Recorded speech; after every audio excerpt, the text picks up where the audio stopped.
Salam sehat untuk kita semua.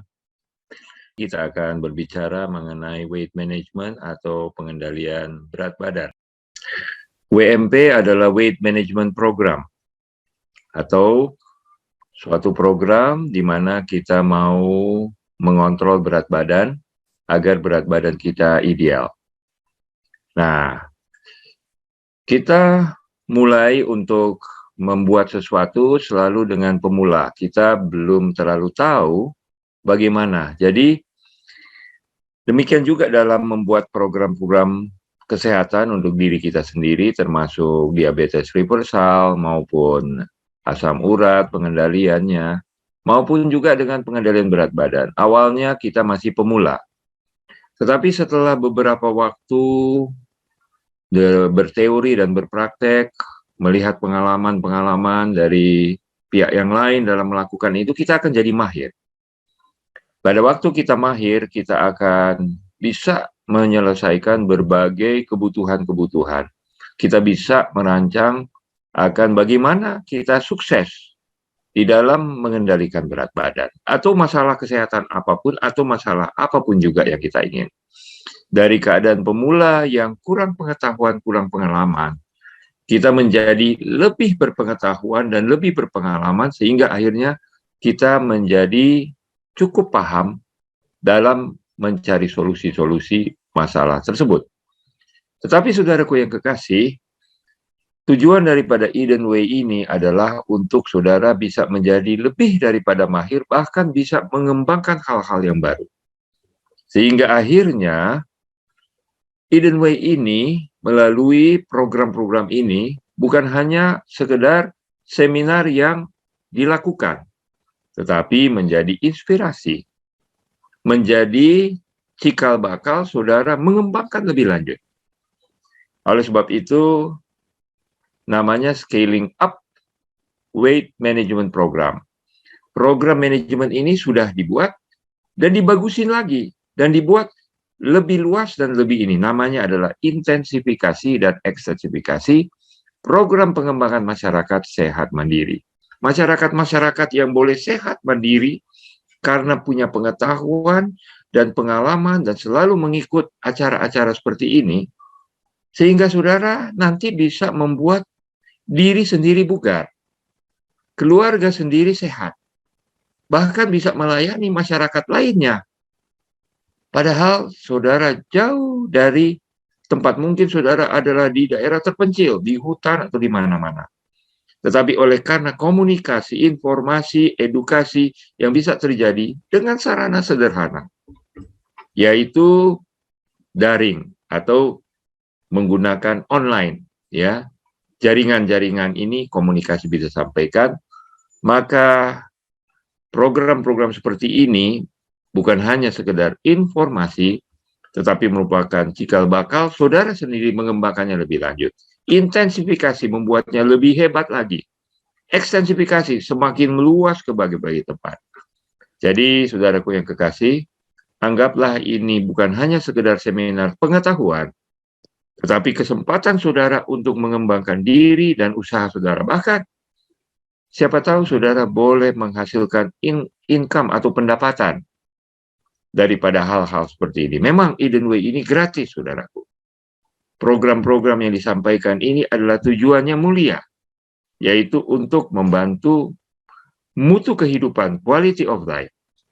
Tetapi bagi yang pintar, yang cerdas, bisa juga menggunakan akan informasi-informasi ini untuk membuat program, proyek-proyek, bahkan usaha-usaha yang lebih baik lagi.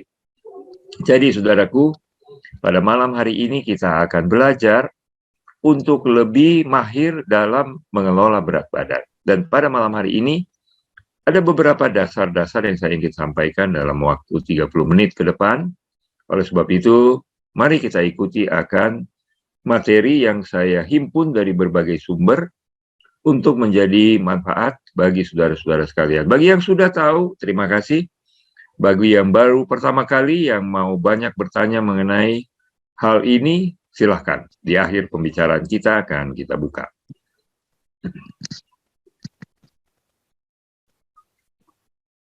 Baik, saudaraku yang kekasih, untuk mengukur berat badan yang ideal, ada banyak cara. Salah satu yang dianggap rumus yang cukup masuk di akal dan cukup terpercaya adalah BMI. Ya, nah, ini adalah ukuran indeks massa tubuh, body mass index, dengan cara berat badan dalam kilogram dibagi tinggi badan kali 2. Jadi ini adalah suatu rumus yang cukup baik. Tentu saudara waktu masih SD atau di sekolah dasar telah mendapatkan bahwa berat badan ideal itu adalah tinggi badan dalam sentimeter dikurangi 100, kemudian dikurangi 10% atau ditambah 10% di antara itulah berat badan ideal. Misalnya tinggi badan 180, maka diharapkan bahwa berat badan itu 80 kg, tambah 10% ke atas 88%, kurangi 10% ke bawah 8, jadi 72. Jadi antara 72 dengan 88 itu dianggap adalah berat badan ideal secara gamblang, secara sederhana. Namun ahli-ahli yang ada pada saat ini menggunakan rumus BMI, Body Mass Index, di mana kalau hasil dari BMI ini adalah di bawah 18,5 kg per meter persegi, itu artinya kurus atau kurang berat badan. Kalau 18,5 sampai 24,9 itu normal. Berat badan saya ini ideal. Kalau antara 18,5 dan 24,9. Kalau 25,0 sampai 29,9 itu sudah overweight atau berat badan lebih, kelebihan berat badan. Dan kalau sudah di angka 30 dan lebih, itu adalah sangat-sangat berat atau obesitas. Ya. Jadi ini adalah angka yang sederhana, jadi saudara ingat, berbicara mengenai berat badan ideal dengan rumus BMI itu adalah 18,5 sampai 24,9. Di bawah 25, di atas daripada 18,5. Inilah idealnya. Kalau sudah 25, saudara sudah berat. Kalau di atas 30, saudara sudah sangat berat. Kalau lebih besar dari 40-50, saudara sudah sangat-sangat berat. Ya, ini adalah suatu ukuran. Nah, angka-angka ini adalah ditemukan oleh manusia. Tetapi kita tahu bahwa idealnya, kondisi yang ideal itu adalah pencipta. Bagi kita yang percaya Tuhan yang Maha Esa, kita percaya bahwa Tuhan yang menetapkan hal-hal yang ideal ini. Dan ini adalah ditemukan oleh ahli-ahli dengan rumus statistik. Kebanyakan orang di dalam angka-angka ini adalah sifatnya seperti ini. Oleh sebab itu, maka ahli-ahli statistik kesehatan membuatlah model ini. Baik, jadi saudara boleh hafal, boleh juga tidak hafal, tapi ingat-ingat saja. Di sekitaran 18,5 sampai 24,9, di bawah 25 dan di atas dari 18,5 adalah yang kita inginkan. Tetapi saudaraku yang kekasih, pada malam hari ini saya ingin memberitahu kepada kita sekalian bahwa berat badan ini sebenarnya faktor apa, aspek apa, komponen tubuh apa yang mau diatur. Apakah kita mau mengurangi lemak di dalam tubuh kita? Apakah kita mau mengurangi berat dari otot-otot daging kita? Atau mengurangi tulang kita? Pasti kita tidak mau tulang kita turun, nanti tulang keropos. Kita juga tidak mau otot-otot kita itu mengecil, sehingga kita menjadi kurus kurang daging kita. Tetapi yang sesungguhnya yang kita inginkan adalah lemak. Lemak yang berlebihan inilah yang kita mau turunkan, kurangi, sehingga kita mendapatkan berat badan yang ideal. Baiklah saudaraku yang kekasih, oleh sebab itu maka ini ada suatu temuan atau suatu model mengenai berat badan orang, massa tubuh itu dibagi atas 3 jenis orang yang ukuran ini atau model ini adalah sangat bermanfaat untuk saudara yang mau menurunkan berat badan. Mengapa? Karena ada orang yang ikut program berat badan, tidak bisa turun berat badannya. Lebih cepat dia naik berat badan ketimbang turun. Tapi ada orang itu susah sekali untuk naik berat badannya, susah gemuk. Tapi kalau dia mau kurus, cepat sekali. Bagaimana kita bisa mengenal hal ini? Mari kita melihat genetika daripada massa tubuh, ya, daripada massa kepadatan tubuh kita. Mari kita lihat gambar yang berikut ini. Nah, saudaraku yang kekasih, ini ada 3 orang. Yang satu adalah endomorf, yang satu adalah mesomorf, dan yang satu adalah ektomorf. Bagi orang yang mempunyai komposisi tubuhnya itu endomorf, ini adalah jaringan lemaknya itu sangat banyak. Jaringan adiposanya itu sangat banyak, sehingga dia mudah untuk mengembangkan lemak ini, ya, sel-sel lemak, sehingga dia gemuk dengan sangat mudah. Kalau ayah atau ibu saudara atau kedua-duanya adalah gemuk, kemungkinan saudara akan dapat keturunan gemuk. Kalau ayah kurus, ibu kurus, maka kemungkinan bapak ibu akan kurus. Jadi ini sangat terkait dengan faktor keturunan dari orang tua atau nenek-nenek kakek-kakek kita. Itu sangat-sangat berkaitan karena ini membentuk komposisi endomorf itu lemaknya, mesomorf ini adalah orang yang atletis yang ototnya ini kekar. Jadi dalam keadaan biasa pun dia sudah kelihatan bagus badannya, ya. Nah, saya tahu di antara saudara-saudara ada yang seperti ini. Dan ada yang seperti di sebelah kanan, ektomorf. Yang kurus ini tulang-tulangnya yang dominan. Lemaknya kurang, ototnya juga tidak sebanyak yang lainnya, tapi tulang-tulangnya itu adalah tulang-tulang yang panjang dan kelihatan, ya, badannya itu agak ramping. Nah, baiklah, sekarang Bapak Ibu silakan periksa diri, ya, beberapa saat. Apakah saudara masuk di endomorf atau yang cenderung gemuk karena sel-sel lemaknya itu dominan? Apakah saudara atletis, mesomorf, dengan dominan dari otot-otot saudara? Atau saudara adalah kurus, ramping, ya? Seperti ektomorf, karena tulang-tulang saudara yang merupakan komponen yang dominan. Nah, ada yang coba-coba memeriksa dan mengait-ngaitkan antara ektomorf, bentuk fisiknya, dan kepribadiannya atau mentalnya. Orang yang ektomorf itu kurus, dadanya flat, ya, atau datar. Dia punya bangun tubuh itu agak ramping, ya, kelihatan muda, tinggi, otot-ototnya kecil sedikit, agak bungkuk, dan otaknya lebih besar. Nah, orang ini mempunyai sifat suka sadar diri, ya, suka sadar, lebih kenal dirinya, lebih suka menyendiri, private, introvert, yaitu lebih suka, ya, melihat diri sendiri, agak terhambat, suka cemas kalau mau bergaul, seniman luar biasa, berpikir luar biasa, dan secara emosional agak menahan diri. Orang yang atletis itu badannya agak keras, kekar, muskular, berotot, kelihatan sangat dewasa. Bentuk tubuhnya itu seperti kotak, kulitnya cukup tebal, dan dia tegap dalam posturnya.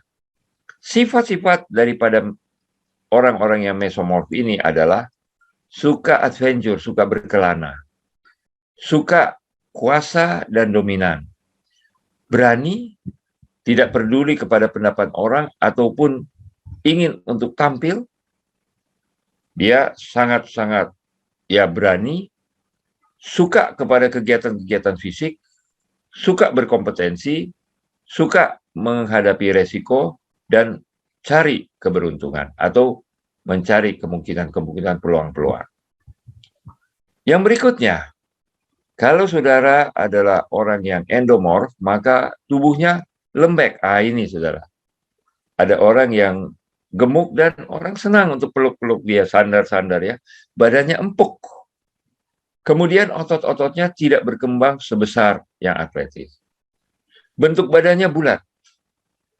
Dan dia punya sistem pencernaannya itu berkembang dengan sangat baik. Orang ini suka makan, toleransi, emosinya itu stabil, suka santai, suka nyaman, mudah bergaul, sangat mudah bergaul, suka humor, suka lawak, suka gembira-gembira, rileks, tenang-tenang saja, dan membutuhkan kasih sayang. Ya, itu adalah suatu observasi, benar atau tidaknya, tapi itu adalah observasi. Nah, ini saudaraku yang kekasih, kita ambil lagi daripada suatu kartun yang lain. Orang yang ektomorf ini seperti ini ya, tipe orangnya. Ini yang mesomorf orangnya, ya atletis dan kekar.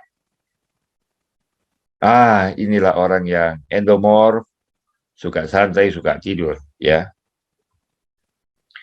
Nah, kalau saudara melihat dari bangun anatomi tubuh, Anda melihat yang ektomorf ini ramping-ramping.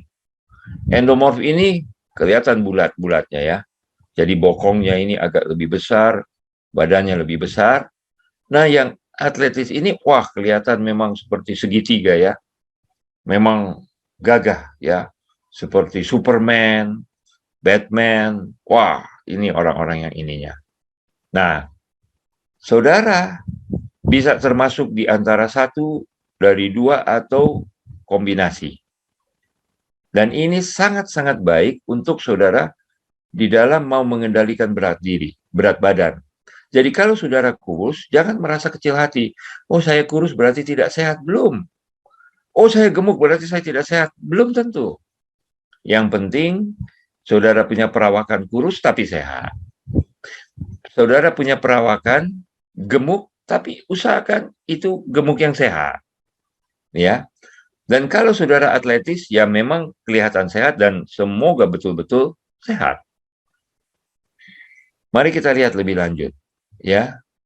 Kalau tampak dari belakang orang yang ektomorf seperti saya, ini adalah ramping dan tulangnya kentara. Mesomorf, otot-ototnya itu nyata, padat, ya. Kemudian yang endomorf badannya lembut dan bulat, ya, seperti itu. Jadi endomorf itu berat, pusat berat badannya rendah, kakinya agak berat.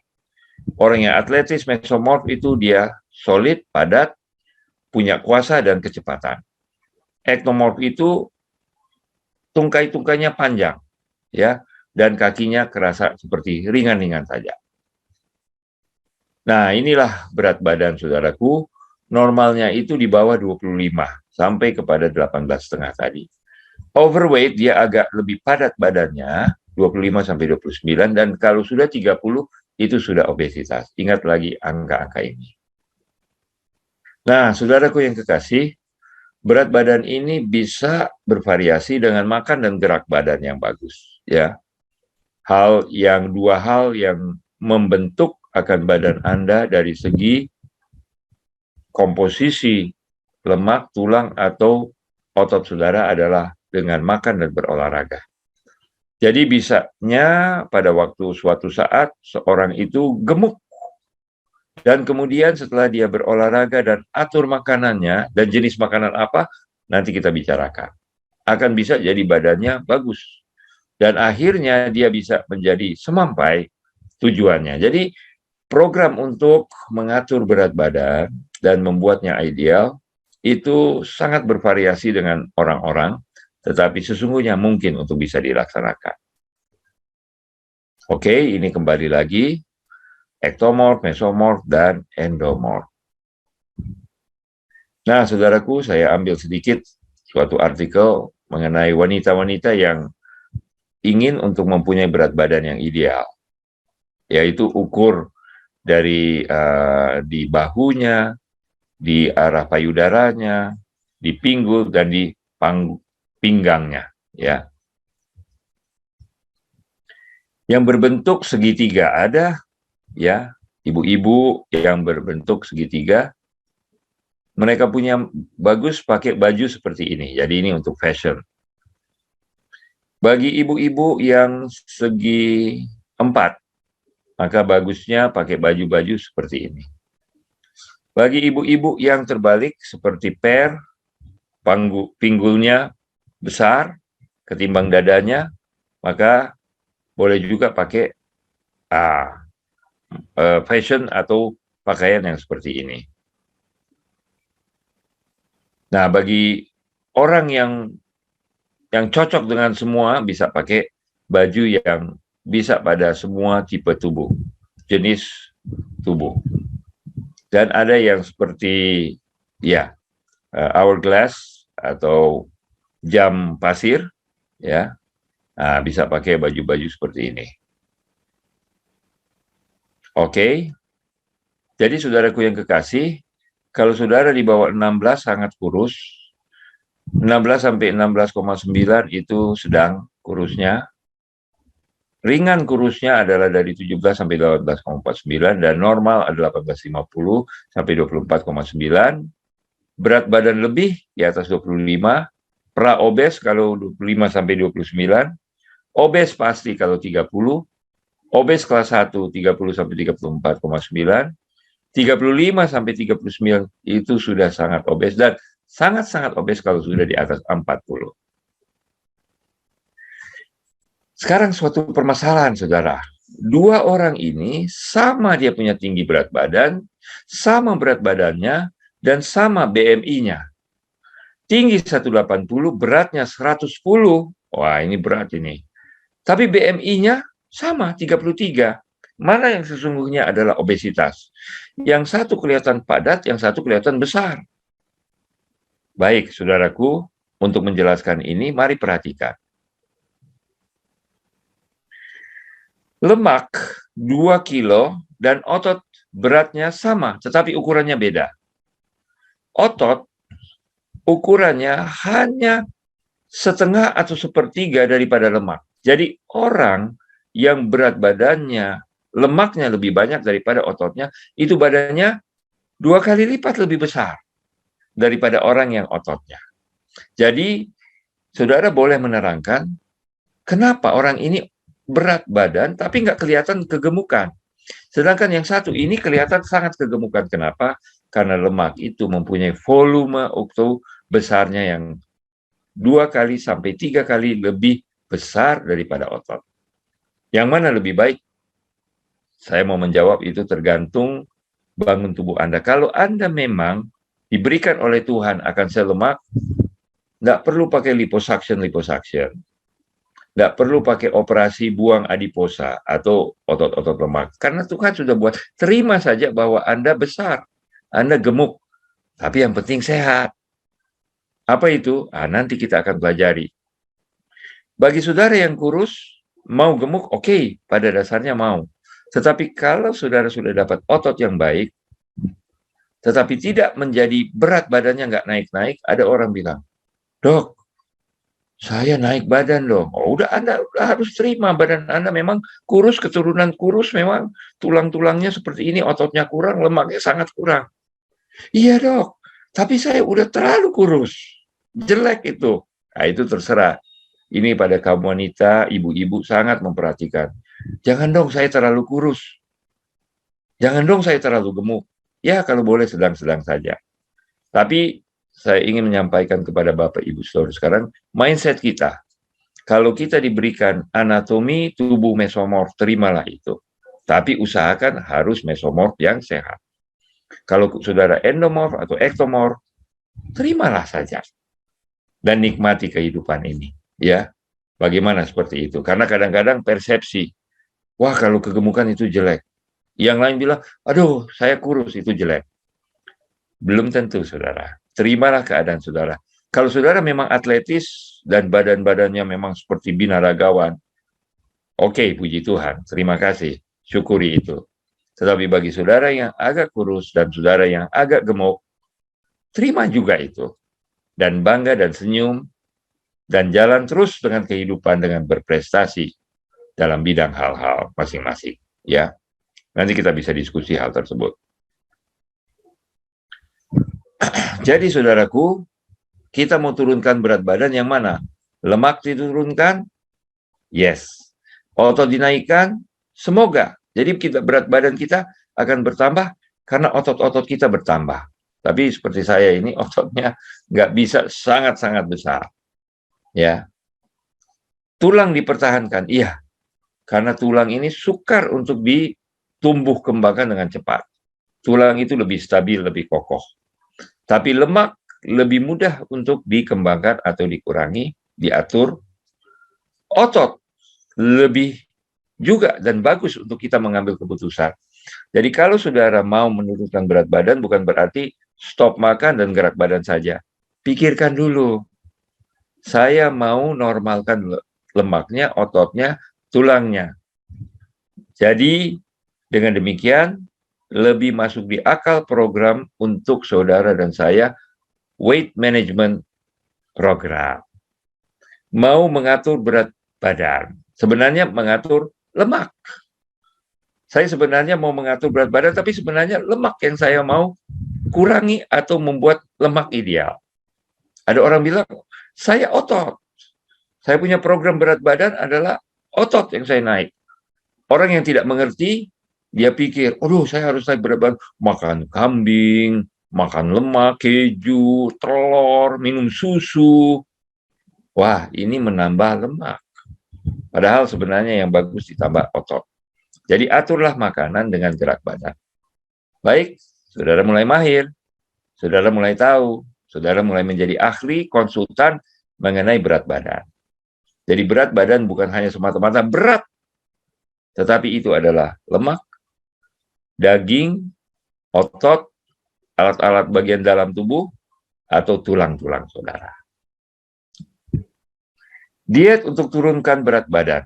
Pada malam hari ini saya tidak akan bicara secara mendetail mengenai diet mana yang menurunkan berat badan, tetapi secara garis besar.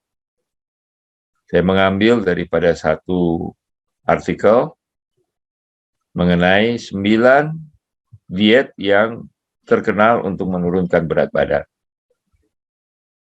Oke, jadi nanti kita akan bahas ini di pertemuan yang lain, tetapi saya mau jelaskan dari hasil penelitian yang dibuat di dalam artikel itu, bahwa yang diukur adalah kalorinya yang sangat rendah, karbohidratnya yang rendah atau normal, kemudian protein, lemak, kemudian kemampuan menurunkan berat badan atau ya, kemampuan untuk menjaga kesehatan, dan mana yang beresiko. Ternyata 3 beresiko.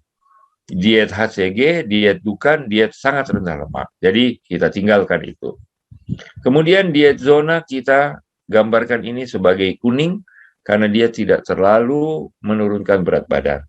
Tetapi yang menerapkan berat badan adalah diet puasa seling-seling, intermittent fasting.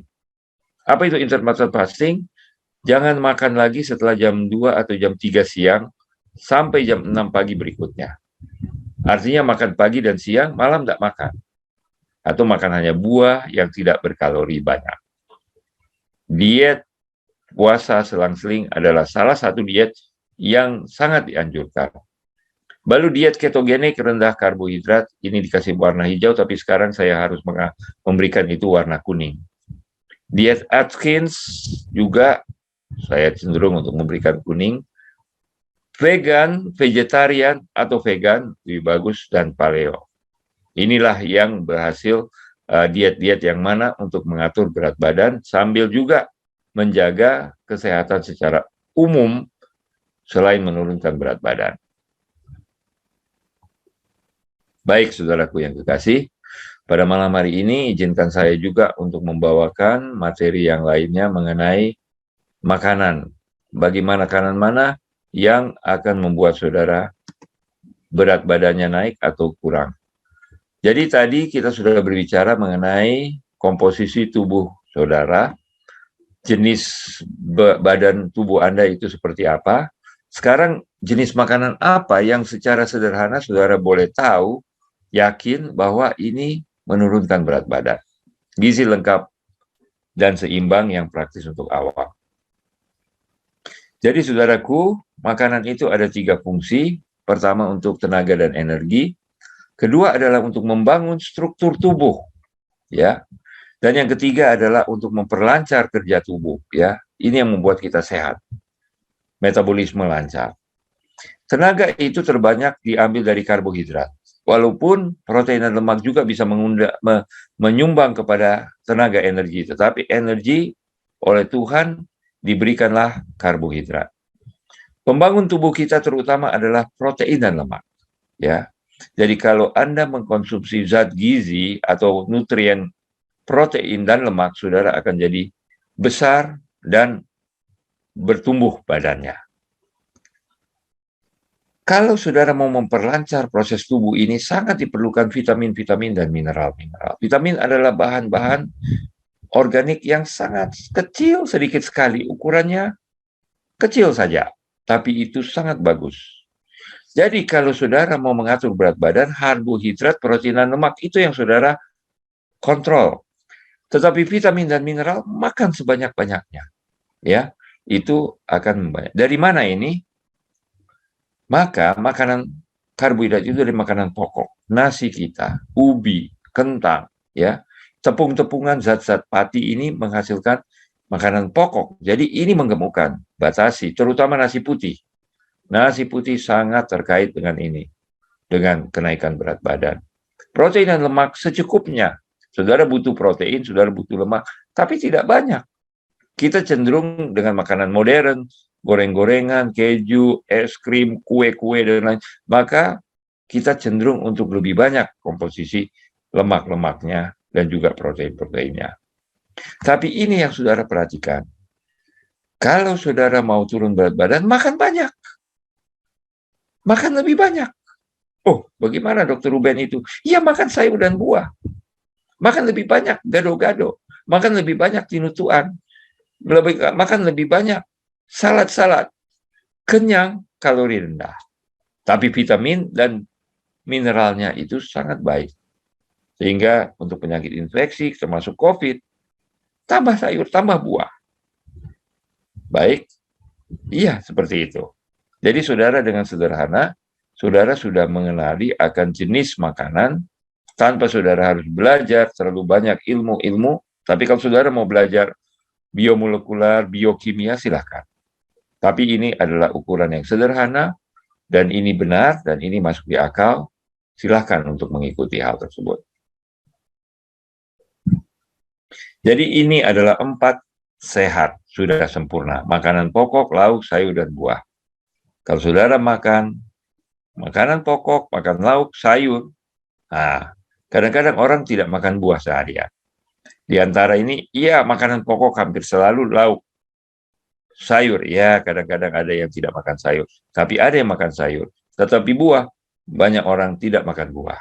Tapi kalau saudara mau untuk mendapatkan kesehatan yang baik, termasuk berat badan yang ideal, makanlah makanan pokok secukupnya, makanan lauk secukupnya, tetapi sayur dan buah, saudara boleh tingkatkan konsumsinya. Jadi bagaimana saudara makan? Siapkan 2 piring. Piring yang pertama taruh makanan pokok dan sayur sama banyaknya. Kalau saudara mau gemuk, tambah makanan pokoknya dan lauknya. Tetapi dengan porsi yang seperti ini, kalau saudara punya piring, ada nasi dan sayurnya sama banyak, dan kemudian lauknya, apakah itu ikan, telur, apakah itu yang vegetarian, kedelai, tahu tempe, kacang merah, Brenebon, atau kacang hijau. Nah, saudara boleh makan, dan ini akan melengkapi gizinya. Kemudian di piring yang kedua, buah. Memang kita tahu makan buah lebih bagus sebelum makan, karena 30 menit buah ini sudah habis dicerna, sudah masuk ke darah. Tetapi yang lebih lama adalah karbohidrat, akan perlu waktu sekitar 1 jam lebih, dan sayur-sayuran juga memerlukan waktu untuk dicerna. Tapi yang paling lama adalah lemak, dan terutama minyak. Bahkan bisa sampai 4-6 jam. minyak ini belum selesai dicerna karena dia butuh empedu, sabun untuk mengencerkannya, sehingga dia bisa menjadi kecil-kecil dan dia diserap menjadi kilomikron di dalam darah, ya, yaitu butir-butir lemak yang melayang-layang di dalam limfe dan masuk ke dalam darah. Nah, inilah saudaraku makanan-makanan yang saudara makan, dan kalau dalam bentuk alami ini akan mengontrol berat badan. Tapi kalau ini diperhalus, digoreng, dibikin keripik, kerupuk, dibikin macam-macam kue-kue dan lain sebagainya, maka itu menggemukkan. Ya, nah ini dari makanan-makanan pokok. Paling bagus nasi merah. Kalau nasi putih menggemukkan, jelas. Tetapi kalau nasi merah, apalagi nasi hitam, tidak menggemukkan, makan sedikit sudah kenyang. Kalorinya secara proporsional lebih rendah. Lauk kita butuh makan satu tahu besar satu hari 50 gram. Protein sudah dianggap cukup. Nggak perlu sampai 100, sampai, waduh, banyak sekali. Itu sudah. Apalagi kalau kita tidak menyusui, kalau tidak kita bertumbuh, atau kita tidak hamil. Jadi kita tidak bertumbuh, kita tidak perlu banyak protein dan lemak. Inilah jenis-jenis sayur bagus sekali untuk orang yang mau mengatur berat badan. Buah-buahan juga tidak meningkatkan berat badan. Pada umumnya dia juga punya kalori tidak setinggi dari karbohidrat, protein, lemak. Jadi inilah 4 sehat sudah sempurna. Nah, saudara boleh perhatikan di sebelah kiri ini ada beras merah yang menyumbang gula dan juga diubah nanti menjadi lemak, itu hanya 55%. Beras coklat hanya 65-76% jadi gula. Tetapi beras putih 78-98% jadi gula. Dia menyumbang gula dan dia menyembuhkan kepada berat badan. Nah, saudara lihat di sebelah kanan ini, beras putih dengan beras merah. Beras putih kalorinya sedikit lebih rendah, kalori yang di nasi beras merah lebih tinggi, tapi karbohidratnya sama, tetapi magnesium, mangan, potasium, selenium, protein, dan serat itu lebih tinggi pada beras merah, lebih sehat. Ya, jadi kita menganjurkan untuk saudara boleh mengkonsumsi nasi pecat kulit atau nasi merah. Menurut saya dan beberapa ahli yang lainnya, bahwa makanan asli Indonesia itu paling sehat dibandingkan makanan-makanan modern, makanan-makanan yang diimpor dari negeri barat. Ini adalah bubur Manado, salah satu makanan yang paling sehat. Ya, ada seorang nenek umur 92 tahun. Nenek kok bisa sehat umur panjang? Iya, nak. Kalau pagi saya makan tinutuan, bubur Manado. Kalau siang apa, Dan? Saya makan tinutuan. Kalau malam, Dan? Malam baru tinutuan. Jadi, saudaraku yang kekasih, kembali ke alam, kembali ke kampung, kembali kepada yang sederhana, kepada yang alami, itu ternyata sehat. Saya ingin mempromosikan bagi kita bangsa Indonesia untuk bangga dengan sayur-sayur asli daerah. Ini adalah contoh makanan sehat yang patut dipromosikan. Kami di Rumah Sakit Advent akan buka rumah makan sehat, dan pasti kami akan menyajikan akan tinutuan, ya. Kemudian saudaraku, gado-gado juga sehat. Walaupun ada telur sedikit, ya. Tidak terlalu banyak, ada kolesterol dan ini, tapi kalau saudara mau betul-betul bersih, telur bisa disampingkan. Nah, saudara boleh pakai kacang atau kacang mete. Oh, kacang mete enak tapi mahal. Ada gado-gado terkenal yang pakai kacang mete. Ya, itu bagus juga. Di Manado ada binte dan lain sebagainya. Ada dia punya jagung, ada yang lainnya. Ini masih juga cukup sehat. Bagi orang Manado, tahu woku adalah sangat sehat. Ini ada kunyit, ada jahe, ada pakai bawang, pakai tomat, pakai rempah-rempah yang lain. Itu sangat baik sekali. Sudah diselidiki bahwa rempah-rempah ini bagus. Orang India juga pakai kunyit dengan mereka punya nasi kuning dan lain sebagainya, sayur-sayur yang ada warna kuningnya, kurkuma, ternyata sehat untuk liver, detox, oksidasi bisa diatasi. Jadi inilah contoh jenis-jenis makanan. Tahu woku Manado ini sangat sehat, asal jangan ditaruh hewaninya. Oh, ditaruh apa? Ya ada yang taruh babi, ada yang taruh sapi, ada yang taruh ayam, ada yang taruh ikan, lain-lain. Nah, kita menganjurkan lauknya dari tumbuh-tumbuhan. Kemudian saudara bertanya, kelapa ini berbahaya untuk jantung ya? Tidak. Kelapa ini sangat sehat. Kecuali dia dijadikan minyak goreng, lalu kemudian dikonsumsi berlebihan, jadi goreng-gorengan, jadi trans fat yang tidak sehat. Tapi kalau kelapa yang asli, air kelapa yang asli, itu minum tiap hari. Sangat-sangat sehat. Tuhan menciptakan Afrika, Asia, dan Amerika Selatan melulu pinggir pantainya itu kelapa, saudara. Jadi jangan takut dengan makan kelapa. Kelapa ini bikin koroner. Tidak, saudaraku.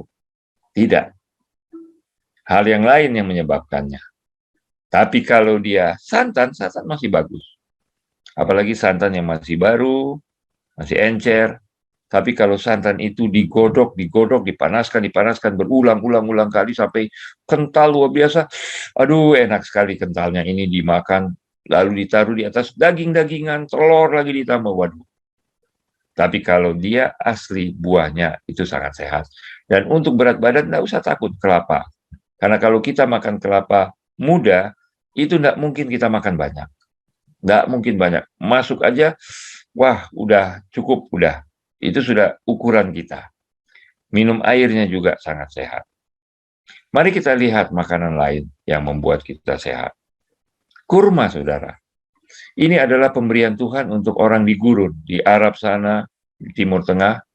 Tidak ada sayur, tidak ada kangkung, tidak ada bayam. Yang ada adalah kurma. Kurma ini lengkap protein, lemak, karbohidratnya juga ada, dan vitamin-vitamin dan mineral. Dan ini cocok untuk orang yang di bawah. Kalau kita pinjam makanan orang Arab, boleh saja waktu kita ke Timur Tengah, kita pulang, kita bawa. Ini juga bergizi, tapi konsumsi pas-pasan saja. Nah, saudaraku, bagi saudara di tropis kita, ini durian sangat luar biasa. Sangat luar biasa. Tapi bagi orang yang berat badan, dan orang yang gula darahnya tinggi, dan orang yang mau sehat, jangan makan banyak durian. Bagaimana kita tahu? Pohonnya tinggi, kalau mau ambil susah sekali.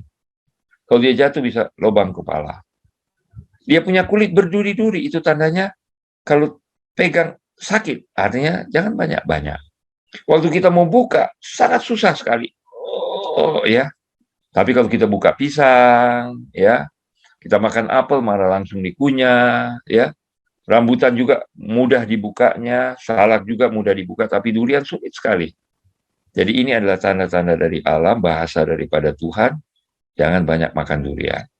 Apalagi kalau sudah pahit, itu sudah fermentasi alkohol. Kemudian tanda yang lain Tuhan tidak mau kita makan durian tiap hari adalah karena musiman. Durian ini tidak ada setiap hari, kecuali di tempat-tempat tertentu ya. Durian ucok di Medan, itu selalu ada durian. Tetapi secara alami Tuhan membuat musim. Di awal tahun dan di pertengahan tahun, 2 musim dalam 1 tahun. Jadi Tuhan bolehkan kita makan durian berdasarkan tanda musim yang Tuhan buat.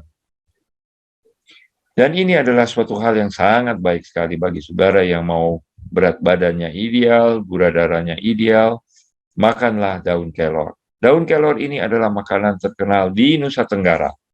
Di Kupang, di daerah yang banyak batu-batu karang. Kok di situ subur bertumbuh akan tanaman ini? Dan saudara boleh perhatikan. Ini daun kelor, proteinnya 2 kali daripada yogurt, susu yang difermentasikan. Vitamin A-nya dibanding wortel 4 kali lebih tinggi dari wortel. Kaliumnya, yaitu untuk memberikan elektrolit tenaga, 3 kali dari pisang, padahal kita udah anggap pisang itu udah bagus. Kelapa, air kelapa itu juga bagus. Kaliumnya bagus. Tapi Di sini 3 kali lipat.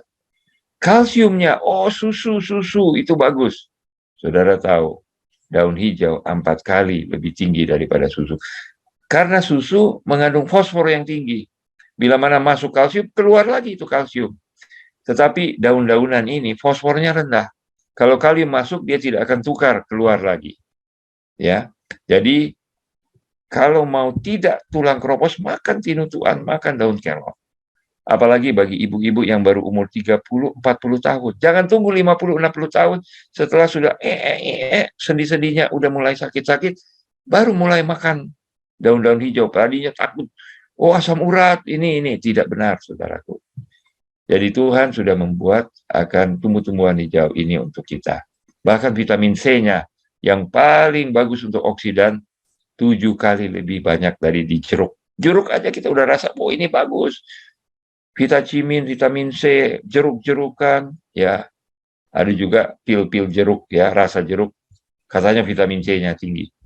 Daun hijau lebih tinggi vitamin C-nya. Jadi saudaraku, ini adalah hasil penelitian, ini bukan main-main, atau hanya di karang-karang untuk penyedap-penyedap, tapi ini pengetahuan yang baru. Semoga dengan ini saudara bisa mendapatkan pengetahuan menjadi mahir.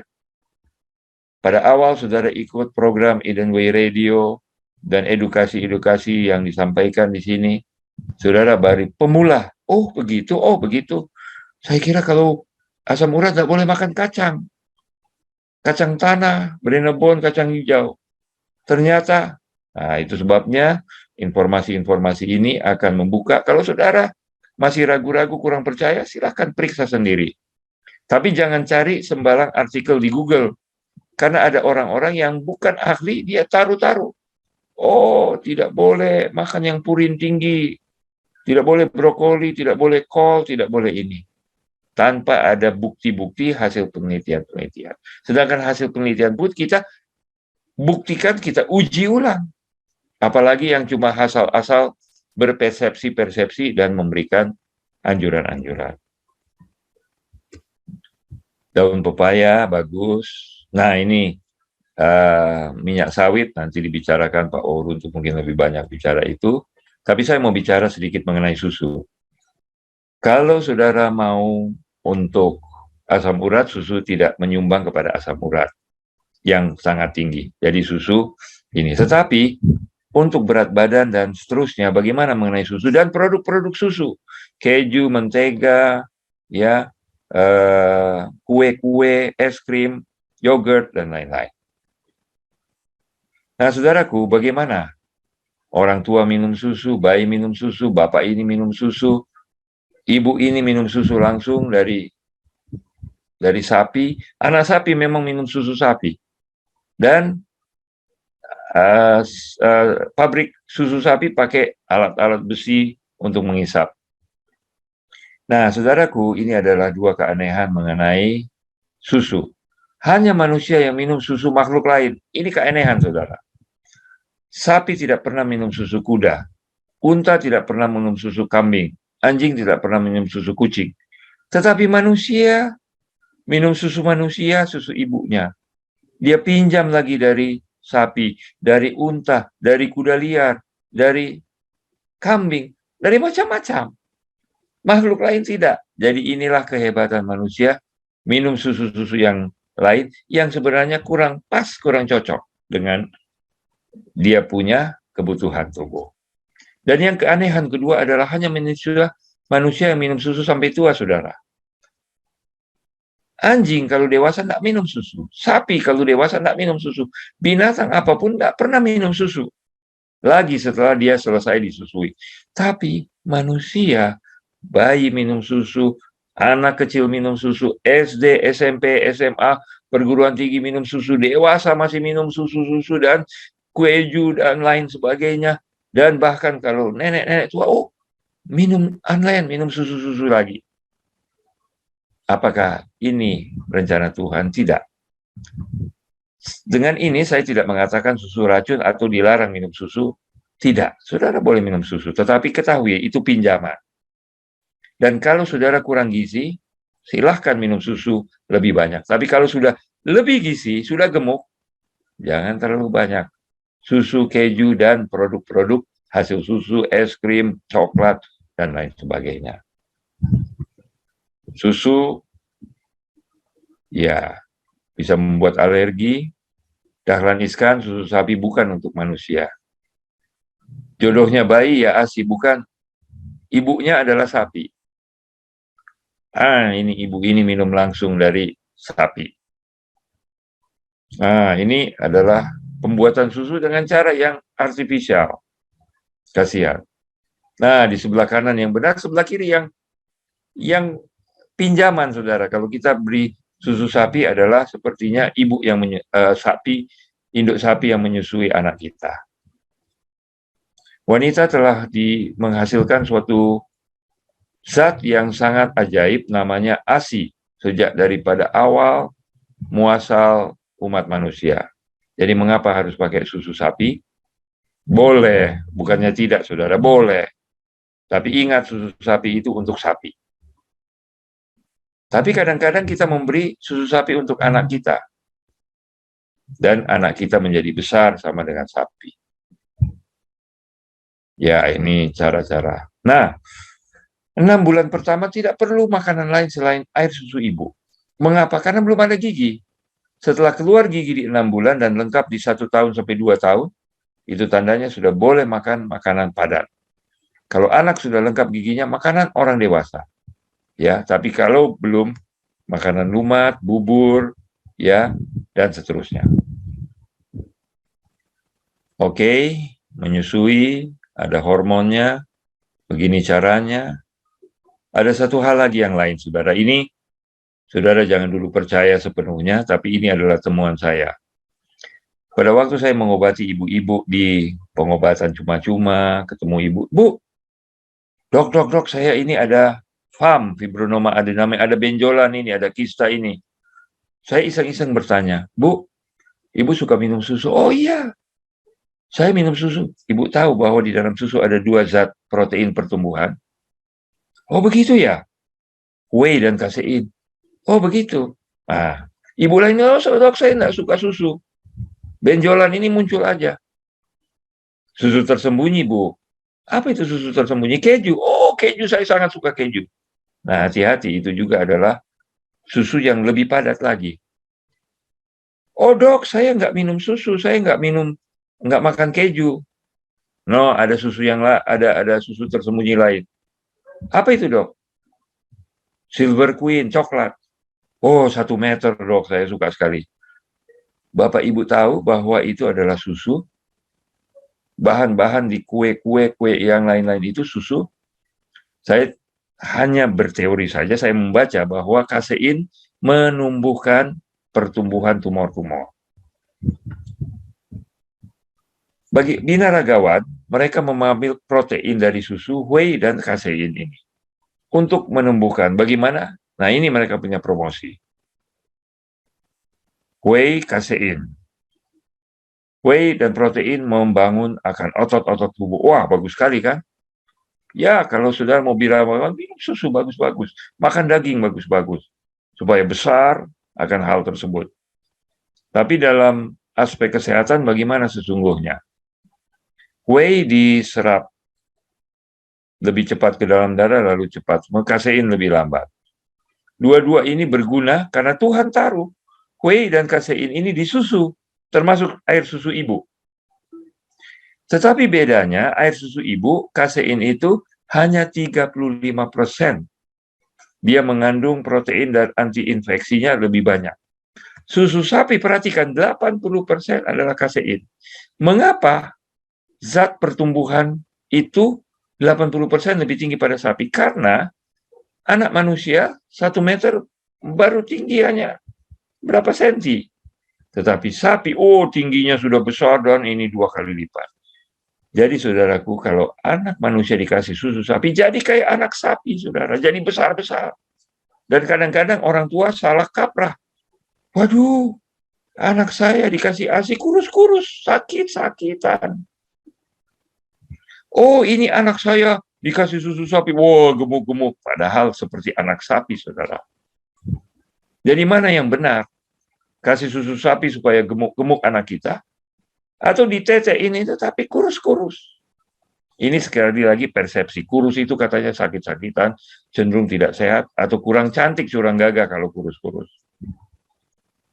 Beberapa kali dalam mengobati atau membuat pengobatan cuma-cuma, ibu-ibu datang, "Dok, tolong, anak saya ini cacingan kali." "Kenapa, Bu?" "Dia umur 10 tahun, 11 tahun, 12 tahun, kurus-kurus dia. Bagaimana supaya dia bisa gemuk?" "Dia kurus, itu berarti dia kurang sehat." "Bu, bawa anaknya di sini." "Oh, Dok, anak saya lagi main-main." "Di mana?" "Itu di pohon." "Loh, anak di pohon kok dibilang sakit gimana? Itu sehat. Lari-lari karena dia bakar kalori, tapi tunggu dia lewat remaja, dia akan naik berat badannya. Pada waktu bertumbuh, kalorinya terpakai, dia gerak-gerak banyak.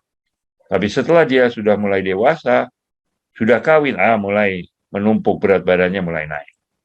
Loh kok begitu? Itu saudara boleh terangkan.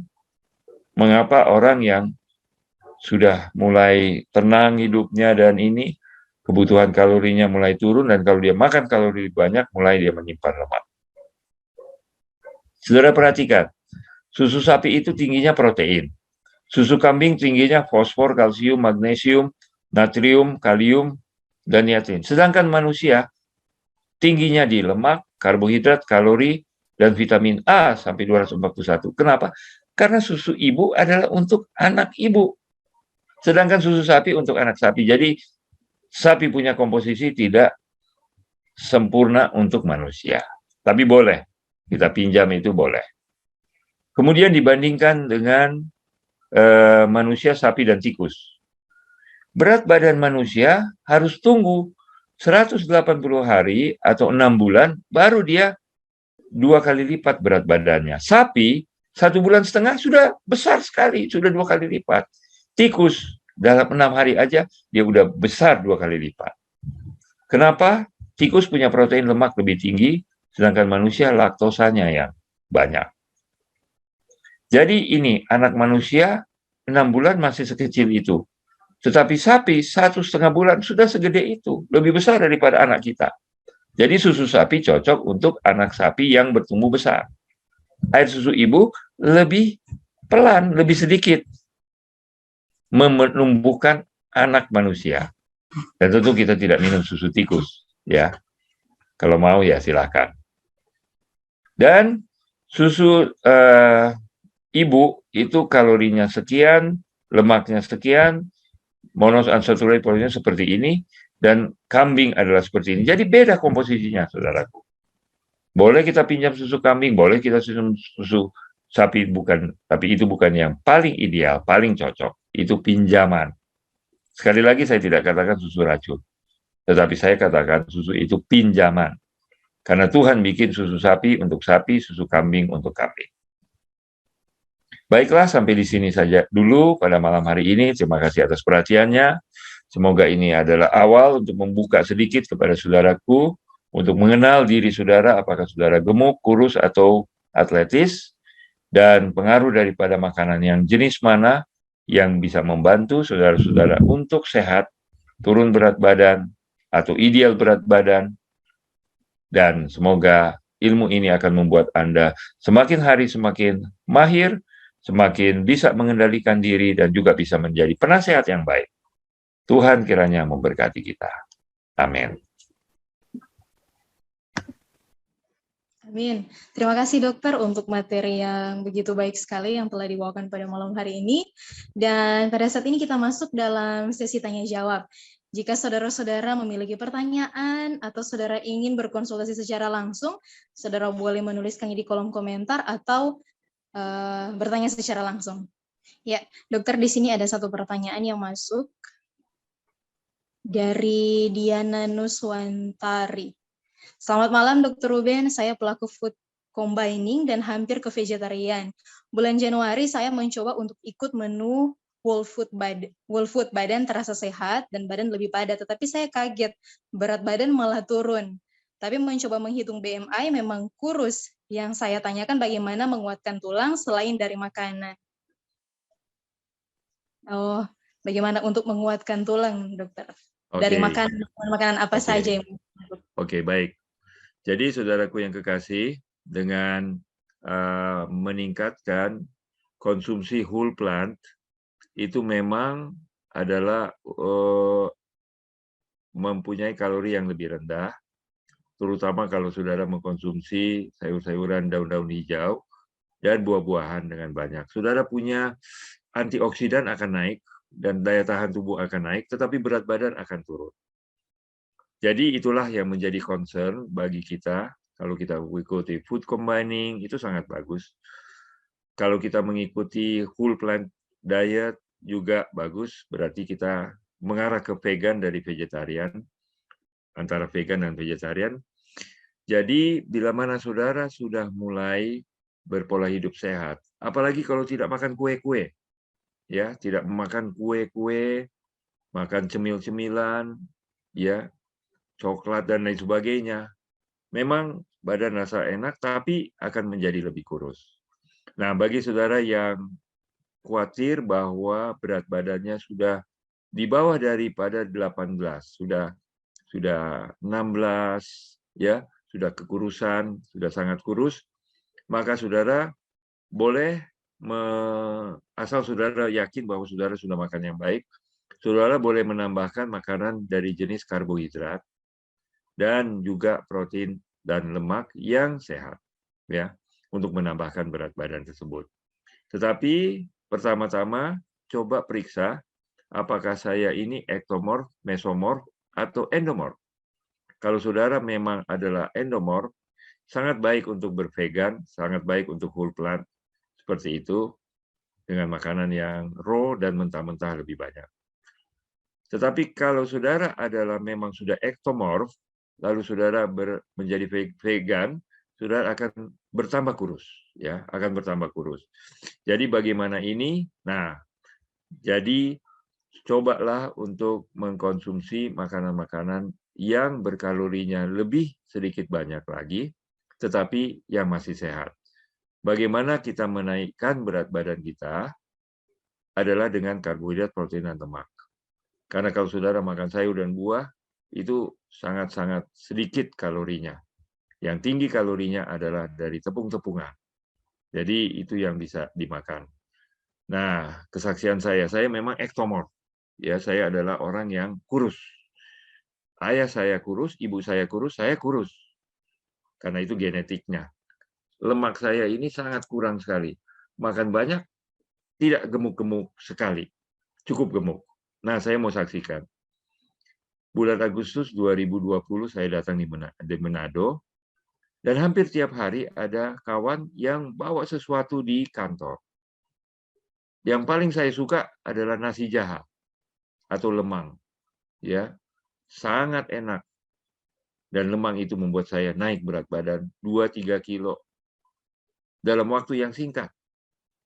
Jadi gorengan, kue-kue kampung tetapi yang mengandung lemak, karbohidrat yang cukup tinggi, apalagi karbohidrat simpleks seperti nasi merah, nasi putih, ya, dan nasi jaha, itu sudah terbukti sangat menaikkan. Jadi kalau saudara sudah merasa sudah cukup makan food yang baik-baik ini, sudah banggalah dengan hal itu. Tapi kalau saudara mau naikkan, coba naikkan dengan mengkonsumsi karbohidrat yang baik untuk ditingkatkan. Nah, mungkin ada ahli-ahli gizi, dokter-dokter spesialis gizi yang lebih berpengalaman. Saya tahu di Bandung ada Dr. Larry Tumalun. Saudara boleh tanya jenis-jenis makanan apa yang mempunyai kalori yang boleh membantu akan hal seperti itu. Ya. Jadi bagi saudara yang sudah ideal berat badan, pertahankan. Jadi bagi saudara yang sudah vegetarian, sangat mudah untuk turun berat badan. Tetapi bagi saudara yang semi-vegetarian, oke, tapi makanlah sayur-sayuran cukup dan konsumsi akan daging-dagingan, ikan, ayam, dan lain sebagainya. Itu dalam porsi yang lebih sedikit dibandingkan daripada yang lebih banyak, ya. Nah, Mungkin itu yang saya bisa jawab. Kalau ada teman yang lain yang punya pengalaman, boleh juga menyampaikannya. Terima kasih. Oke, terima kasih dokter. Bagaimana Ibu Diana? Atau mungkin ada saudara-saudara yang lain yang punya pengalaman mungkin boleh disampaikan. Sambil di sini ada pertanyaan juga dokter. Malam dok, mau tanya yogurt mana yang terbaik buat anak? Yogurt yang terbaik. Oke, baik saudaraku yang kekasih. Ini harus saya jawab secara sesuai. Saya harus kualifikasi, saya punya jawaban. Bisa ya, bisa tidak. Bila mana kita menumbuh kembangkan anak kita dengan 4 sehat yang sudah cukup, makanan pokok, lauknya, dan terutama dari kedelai, ya, kemudian kacang-kacangan yang lain, biji-bijian yang lain, dan kemudian sayur dan buah sudah cukup. Yogurt itu, seperti yang saya sampaikan tadi, tidak terlalu kita anjurkan. Kenapa? Karena idealnya kita sudah cukup mendapatkan bahan-bahan. Tetapi ada penelitian, ada nasihat-nasihat yang disampaikan, oh yogurt itu baik. Yogurt itu adalah susu yang difermentasi. Fermentasi ini ada probiotiknya, kuman-kuman yang positif. Oke. Jadi yogurt itu ada kebaikannya dalam hal mempunyai probiotik. Apa itu probiotik? Itu kuman-kuman yang bagus untuk tubuh. Supaya di dalam tubuh, saluran cerna khususnya itu tidak ada bertumbuh jamur. Kalau jamur itu tidak patologis. Tidak bersahabat dengan tubuh kita kalau ada pertumbuhan jamuran di dalam tubuh kita. Itu dijaga dengan adanya kuman-kuman ini. Nah, untuk saudara mengkonsumsi yogurt dengan tujuan mau menambah probiotik, oke. Tapi saya punya anjuran, nggak perlu banyak-banyak. Kalaupun mau itu. Saudara minum Yakult, Yakult itu juga susu juga yang mengandung lactobacillus, itu juga bagus. Saya sudah coba, saya sudah eksperimen.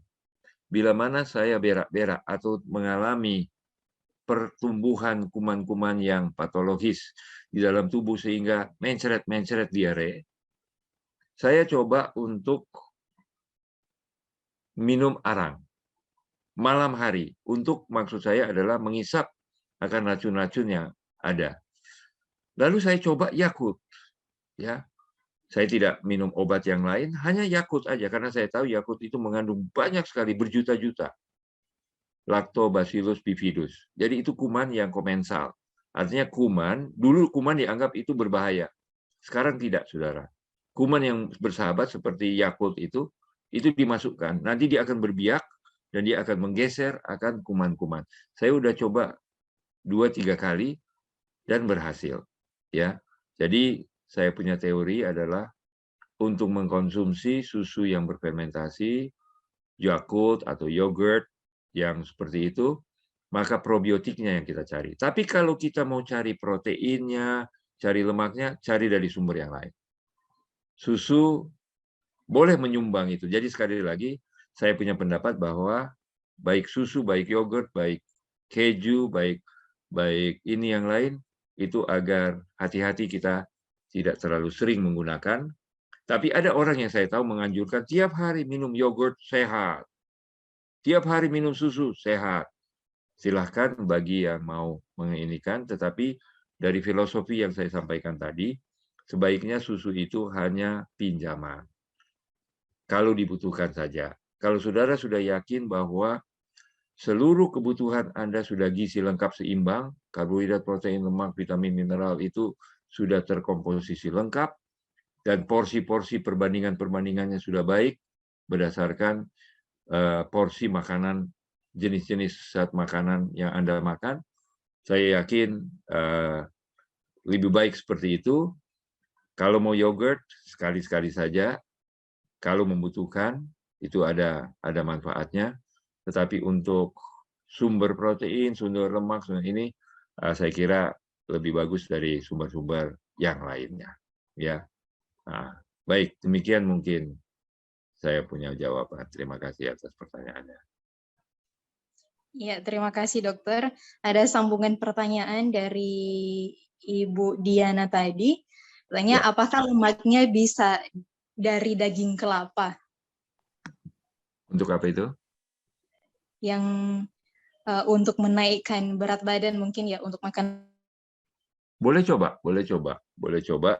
Saya belum periksa berapa banyak kalorinya yang ada di situ, tetapi yang jelas kalau kita mengurangi setiap hari Program. Ya. 50 kalori di bawah, kalau misalnya kita butuh 1.500, kita coba kurangi dia punya jumlah kalori setiap hari, misalnya dari 1.500 kita bikin 1.200, kurangkan 300. Setiap penurunan sekian kalori itu akan menurunkan berat badan kita. Kalau kita mau menambah berat badan kita berdasarkan kalau memang tubuh kita memang membutuhkan kalori, kalau kita membutuhkan 1.500 saja, coba bikin 1.700. Kelebihan 200 kalori ini, bila mana usus pencernaan kita ini mampu mengolah kalori lebih itu masuk ke dalam darah dan kemudian ke dalam sel-sel tubuh, maka itu akan menambah berat badan kita. Ya, jadi kalau saudara makan banyak atau saudara makan kue-kue yang lebih banyak atau makanan yang berkalori yang lebih banyak, di atas daripada kebutuhan metabolik saudara, maka itu akan mulai menambah berat badan. Jadi Ibu Diana mau mencoba dengan kelapa yang cukup sehat, dengan anggapan itu ada lemak yang baik yang ada bisa meningkatkan berat badan, boleh dicoba. Ya boleh coba eksperimen dengan hal yang baik. Kalau dia memang meningkat, ya puji Tuhan. Ya, jadi silakan dicoba karena daging daripada kelapa itu sehat, ya sehat. Oke, Terima bagaimana kasih. Ibu Diana? Oke, lanjut dokter, di sini juga ada pertanyaan yang masuk. 2 sekaligus dokter bisa? Boleh, boleh. Oke, yang pertama, malam dok, salam kenal ya. Dok, Ya, berapa tahun yang lalu saya ikut program dari 85 selama 3 bulan turun menjadi 50 kg. Tidak boleh makan sayur lain kecuali toge, makan minggu kedua dan hanya buah apel batu yang boleh dikonsumsi. Nasi putih terakhir jam 14. Tidak boleh makan manis, asin, dan gorengan. Apakah memang demikian cara menurunkan berat badan? Terus yang kedua, istri saya tinggi badan 163 cm, berat badan 57,8. Bagaimana cara menurunkan berat badan dan mengecilkan lingkar pinggang? Terus makanan apa yang harus dihindari? Oh, oke. Jadi yang pertama dari 85 turun sampai 50. Makanannya super ketat berarti ini ya, Ibu. ya. Apakah betul cara dietnya seperti itu? Oke, baik. Jadi saya sampaikan tadi ada beberapa model diet-diet yang dianjurkan, tetapi yang sehat, yang menurunkan berat badan, tapi sehat, itu adalah makanan yang gizi lengkap seimbang berkalori rendah. Seperti makanan-makanan dari vegetarian, vegan, lalu juga dari beberapa jenis yang lain, dan intermittent fasting. Ya, jenis makanannya sudah sehat, dan ini. Nah, untuk sangat membatasi makanan itu, saya punya anjuran adalah jangan terlalu jangka panjang karena nanti akan mempunyai efek. Kita ingin mengurangi lemaknya, tapi jangan sampai justru daging atau ototnya malah kempes. Jadi kekurusan, jadi kelihatan seperti kurang gizi. Lalu kemudian kepada tulang-tulangnya. Nah, tulang memang agak lebih sulit untuk menjadi keropos, itu membutuhkan waktu berbulan bertahun-tahun. Tetapi yang cepat untuk kita mau turunkan adalah kandungan dari sel lemaknya, isi daripada sel lemaknya. Jadi sel-sel lemak ini kita tidak memberikan kalori banyak supaya dia tidak terlalu berlebihan. Sel-sel lemak ini ada di bawah kulit, ada di paha, di bagian bokong, di dinding perut, dan di dalam perut. dan juga di antara sela-sela jantung, rongga-rongga, dan juga ke otak. Jadi bila mana kita berlebihan dalam kalori kita, trigliserida dirubah menjadi lemak, karbohidrat kita juga ujungnya menjadi trigliserida, akhirnya ke lemak juga, maka kita akan menjadi kelebihan lemak. Nah, untuk menurunkan lemak itu kita bisa membuat, tapi tidak perlu terlalu drastis ekstrim seperti itu. Tapi kalau mau ekstrim seperti itu, boleh, tapi jangan terlalu lama. Nanti ada kekurangan daripada bahan-bahan yang lain. Tapi nanti kita pelajari ya, kita pelajari jenis makanan apa yang dibuat. Memang dia cepat menurunkan berat badan dan sampai 30 itu sangat luar biasa. Pada dasarnya yang kita anjurkan adalah sebulan 2 kilo aja turun udah bagus. 2 bulan 4 kilo turun bagus. 3 bulan 6 kilo turun sudah bagus. Tapi kalau 1 bulan bisa turun 30, waduh itu sangat luar biasa. Dan pengalamannya adalah kalau terlalu cepat turun, maka kita keriput. Orang Manado bilang fororok-fororok. Kenapa? Karena tiba-tiba hilang dia punya jaringan, jadi dia punya kulit itu jadi longgar, jadi menggantung seperti itu. Tapi itu tergantung umur kita, ya umur kita. Jadi terima kasih bagi Bapak atau Ibu yang telah berusaha untuk turun berat badan. Memang turun berat badannya bagus, tetapi kita ingin juga agar komponen yang lain mengecil. Jangan sampai yang mengecilnya organ yang lain, otaknya, matanya, dan lainnya, ya menjadi kurus dan ini ya. Jadi sekali lagi turun berat badan lebih bagus turun secara pelan-pelan, secara progresif, tidak terlalu drastis, dia akan turun kepada yang normal. Kemudian yang kedua, bagaimana membuat ya program untuk makanan yang ideal. Saya menganjurkan agar 4 sehat itu atau gizi lengkap seimbang dengan kalori yang agak diturunkan. Lalu kita tunggu hasilnya, plus dengan olahraga. Olahraga akan melatih otot, membangun otot, jadi badannya tetap bagus, ya, badannya tetap bagus. Seperti itu. Mungkin seperti itu jawaban saya. Oke. Bagaimana Bapak Hengki, Ibu Anissa, Ibu Anis? Oke, pertanyaan selanjutnya, dokter, selamat malam.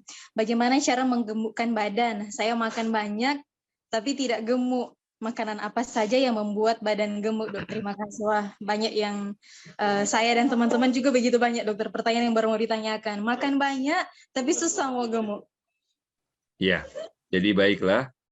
Jawaban saya adalah kenali dulu akan body type kita. Kalau memang kita adalah ektomorf, jangan harapkan kita akan jadi gemuk. Jadi gemuk sangat sukar sulit karena nggak ada sel lemak di bawah kulit. Mau taruh di mana ini lemaknya makan ini? Paling ketumpuk di perut dan ininya, tapi nggak akan ini.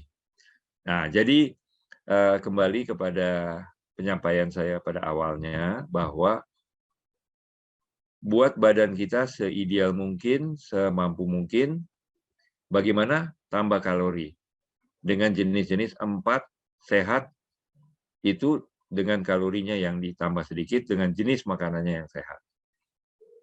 Berolahraga dan coba melihat adanya. Tapi kenali dulu diri. Kalau kita ektomorf, naik sedikit aja Anda udah harus bangga. Tapi kalau Anda adalah endomorf, Anda pasti akan kegemukan. Sangat sulit untuk turun berat badan. Dan ada orang mengeluh, dok saya mau turun berat badan kok sulit. Karena saudara endomorf. Lalu ada yang bilang, dok saya ini kurus terus, sukar mau gemuk, saya mau gemuk. Kita tidak akan menjadi endomorf. Ya, kita tidak akan menjadi segemuk seperti endomorf. Jadi saya punya anjuran adalah terima kondisi masa tubuh saudara. Kalau saudara memang ektomorf dengan sel lemak kurang, ya terima saja. Tapi yang penting sehat. Bagi saudara yang besar badan, gemuk, dan ini badannya lembut, besar, diturunkan sedikit, naik lagi, turunkan sedikit, jangan kecewa. terima akan kondisi Anda, yang penting sehat. Kolesterol normal, asam urat normal, gula darah normal, pemeriksaan-pemeriksaan normal semua. Tapi tetap kelihatan besar badannya. Bagi saudara yang kelihatan kurus, bagaimana? Itu bisa dinaikkan sedikit. Jadi, itu saya punya jawaban. Semoga banyak pertanyaan-pertanyaan seperti ini. Karena persepsi, kurus itu kurang bagus, gemuk itu kurang bagus. Ini persepsi. Ya, jadi terima kegemukan saudara, terima kekurusan saudara, anggap saudara cantik dan ganteng dalam keadaan yang ramping dan keadaan yang agak besar badannya. Ya, kecuali yang over, terlalu kurus sekali, terlalu gemuk sekali. Itu namanya abnormalitasnya atau melebihi daripada yang normal. Nah, untuk itu nanti akan ada cara-cara yang lain, bahkan drastis, operasi usus. Ususnya digunting, dibuang sehingga dia makan banyak-banyak tapi nggak diserap masuk. Ada orang yang bagus sekali, makan sedikit diserap masuk dalam tubuh. Nah, itu sekali lagi komposisi dari tubuh yang dipengaruhi oleh genetika dan keturunan. Mungkin itu saya punya jawaban. Terima kasih. Ya, terima kasih dokter. Jawabannya juga menjadi jawaban dari pertanyaan saya dan teman-teman di sini tentang makan banyak tapi susah untuk gemuk. Ada juga yang hanya sedikit makan tapi cepat sekali naik berat badan. Betul. Terima kasih dokter. Selanjutnya pertanyaan melanjutkan topik untuk naikkan berat badan tadi. Makanan apa yang kalorinya tinggi tetapi juga sehat? Minimal untuk capai level BMI normal. Terima kasih dok. Makanan yang tinggi kalori namun sehat. Oke, baik.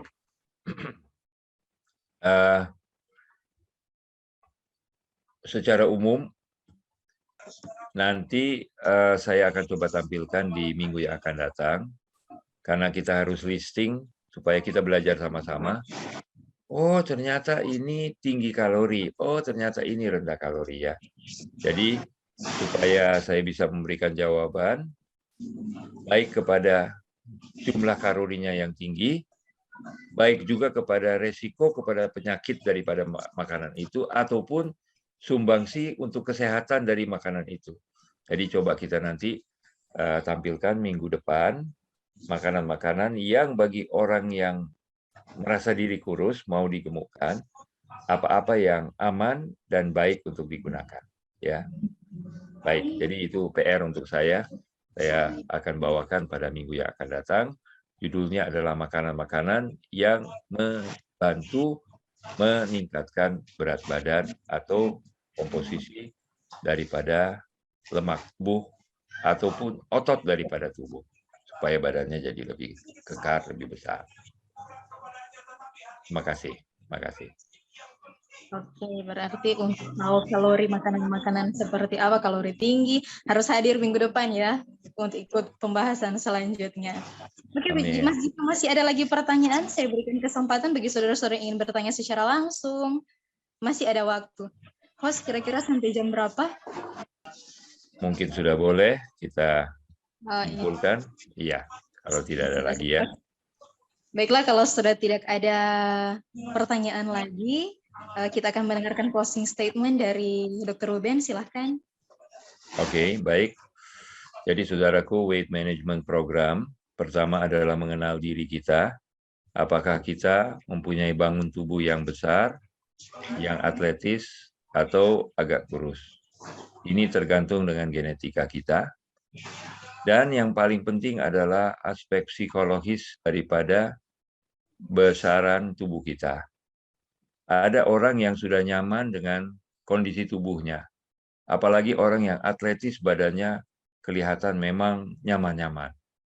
Tapi yang menjadi masalah persepsi adalah bila mana orang merasa dia badannya lebih besar atau berat badan lebih, atau dia merasa diri badannya kecil, kurus, dan berat badannya kurang. Nah, untuk persepsi-persepsi ini, ada baiknya kita menerima akan genetika kita.